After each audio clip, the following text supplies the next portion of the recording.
আমি সুমিতা। আমি চিংড়ি মাছ দিয়ে ওলা তৈরি করছি। চিংড়ি মাছ ভেজে রেখেছি। চিংড়ি মাছ ভাজা ধোয়া বাছা ধোয়া এগুলো দেখাতে হবে না, সবাই জানে এটা। আর ওলা ছাড়িয়ে সেদ্ধ করে রেখে দিয়েছিলাম। এই ওলা ছাড়ানোটা একদিন দেখাবো, আপনাদের সাথে শেয়ার করব। কালো জিরে তেলে দিয়ে দিলাম, কারণ লঙ্কা দিচ্ছি না। লঙ্কাটা আমি এই সর্ষে পোস্ত বাটাই দেবো, সেই জন্য লঙ্কা দিচ্ছি না। আগে জায়গা একটু হয়ে যাক,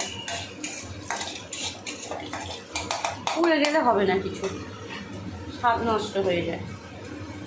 ওলাটা আমি এই যে দিয়ে দিই।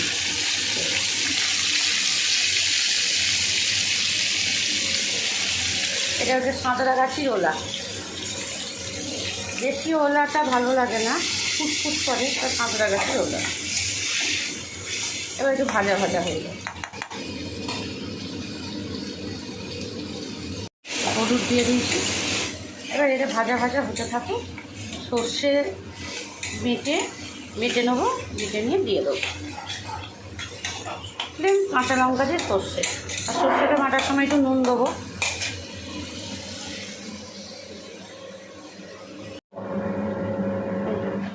সর্ষে নিয়ে নিয়েছি, নুন নিয়েছি, আর কাঁচা লঙ্কা নিয়েছি। এটা বেটে নেবো। আমার সর্ষে বাটা হয়ে গেছে। আমি এখানে 2 টেবিল চামচ সর্ষে দিয়েছি, দেখছি আমার কতটা লাগে, পরিমাপ মতো নিয়ে নেবো। আমার 200 চিংড়ি মাছ ছিল, ওটা বলা হয়নি, আর 500 ওলা ছিল। দিয়ে এবার এটা আমি দিয়ে দেবো। একটু আমার সেদ্ধটা একটু বেশি হয়ে গেছে, আমি তাড়াতাড়ি করে একটু কুকারে সেদ্ধ করে নিয়েছিলাম স্কুল যাবে বলে। কিন্তু আপনারা শুধু বাটিতে করবেন সেদ্ধ, তাহলে একটু দানা দানা থাকলে, গোটা গোটা থাকলে ভাল লাগে, ঘ্যাঁট ভাল লাগে না। এই যে ঘেটে গেছে, এটা ভাল লাগবে না। হ্যাঁ, এই তো কড়াইয়ে দিলাম আর গলে গেল। না না, বেশি হবে না। চিংড়ি মাছ দেবো তো, একটু জল দেবো। আর আমি দেবো একটু জিরে গুঁড়ো। একটু জিরে গুঁড়ো দিলে ভালো লাগবে। সর্ষে পোস্ত বাটা শুধু যদি রান্না করি, তাতে সবসময় একটু জিরে গুঁড়ো দিলে খুব ভালো লাগে। সর্ষে পোস্ত, শুধু সর্ষে বাটা। সরি আমার বলা ভুল হয়েছে। আমি শুধু সর্ষে এটা বেটেছি, পোস্ত বলে ফেলেছি, কারণ আমি প্রতিদিন সর্ষে পোস্ত মেখে রাখি বেশি করে, আবার সর্ষেও মেখে রাখি, সেই জন্য আমার বলা ভুল হয়ে গেছে। মাছ করলে সর্ষে পোস্ত দিয়ে করি। এটা ওলা, এটা বেশি ঘেঁটে গেল। এটা যদি আমার ডগা ডগা থাকতো ভালো হতো। আমি ভেবেছিলাম যা সেদ্ধ হয়েছে তাতেই হবে, কিন্তু না, তা হলো না।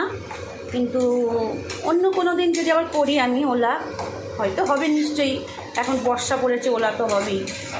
এটা ঘেঁটে গেল, এটা ভালো লাগবে না খেতে। এটা যত জল শুকোবে, যত তেল বার হবে, তত ভালো লাগবে। এবার একটু আমি চিনি দেবো।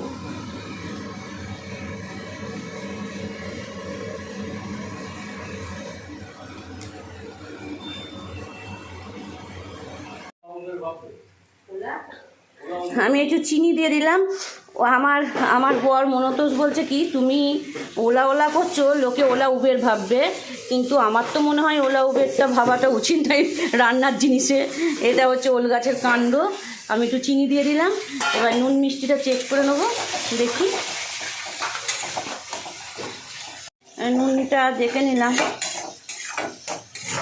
আজ আমার ওলাটা ঠিক পছন্দ হলো না। নুনটাও দেখে নিয়েছি। হ্যাঁ, এই ওলাটা ঠিক একটা পছন্দ হচ্ছে না আমার। দেখা যাক কেমন হয়।